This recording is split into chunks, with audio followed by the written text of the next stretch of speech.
আজকে এক বৌদি এসেছিলো, তার কাছ থেকে এই কলাগুলো কিনলাম। কাঁঠালি কলা 40 টাকা ডজন নিল।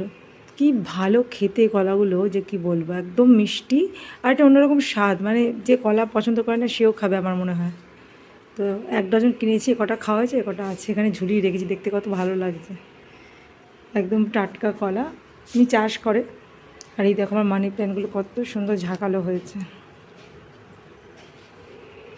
তো চলো আজকে কী রান্না করি তোমাদেরকে দেখাই। আজকে দেখো ঠান্ডা ভালোই পড়েছে, আমাদের এখানে হালকা চাদর গায়ে দিয়েছি, কারণ আমার এই জানলা দিয়ে জানলাটা বন্ধ করে দিয়েছি। এখন প্রচণ্ড হাওয়া আসে শীতকালে। আর এই যে এখানে চা বসেছি, একবার চা খেয়েছি সকালে, আরেকবার চা। আর সকালে কলা খেলাম, রুটি, আলু চচ্চড়ি, ডিম সেদ্ধ। আজকে হেলদি ব্রেকফাস্ট করেছি একদম জমিয়ে, 3 জনেই। বর যেহেতু বাড়িতে ছিল। আর এই যে ভাত বসিয়ে দিয়েছে এখানে। আর এই যে মাছ, এই যে মাছ দেখাচ্ছি, এই যে রুই মাছ পরিষ্কার করে ধুয়ে একদম নুন হলুদ মাখিয়ে রেখেছি। মানে অনেকগুলো মাছই এনেছে, 550 বলছিল। 550 মতো মাছ এনেছে, মাথাও আছে অর্ধেক। সবটাই একবারে করে রাখবো, কারণ কালকে বরের ডিউটি আছে, বরকে টিফিনে দিয়ে দেবো। এই জন্য একবারে, কারণ অনেক ভোরবেলা উঠে রান্না করতে হবে। তো ভাবছি করে রাখবো, বা ভেজে রাখবো, বা 1-2 পিস রেখে দেবো, সকালে করে দেবো।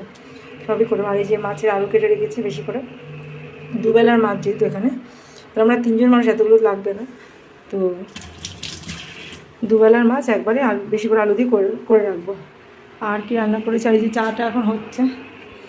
আর এখানে করেছি ঢ্যাঁড়স, ভেন্ডি দিয়ে পেঁয়াজ দিয়ে টমেটো দিয়ে, দারুণ লাগে এটা খেতে বন্ধুরা। ভেন্ডি, বড় সাইজের পেঁয়াজ কুচি, কাঁচা লঙ্কা, টমেটো কুচি আর ধনেপাতা নুন হলুদ দিয়ে মেখে একদম রান্না করে নিয়েছি একবারে। দারুণ টেস্টি হয় এটা, রুটির সাথেও ভালো লাগে, ভাতের সাথেও ভালো লাগে।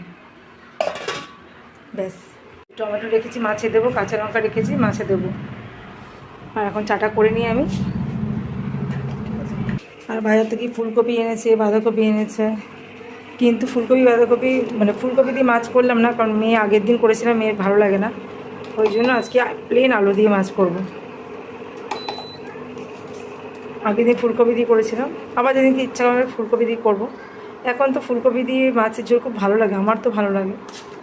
তো খেয়ে নেয়, কিন্তু পছন্দ করে না খুব একটা। তো সবাই ভালো থেকো, শীতটা এনজয় করো। শীত সবে পড়েছে, কিন্তু আমাদের সকালের দিকে এখানে ভালোই শীত লাগে, যেহেতু আমাদের বাড়িতে অনেক গাছপালা আছে। তো আমার বাপের বাড়ির ওখানে ঠান্ডাটা নেই বললেই চলে, অনেক কম। তো সবাই ভালো থেকো, এটুকুই বলে আজকে ছোট্ট ব্লগটা শেষ করলাম।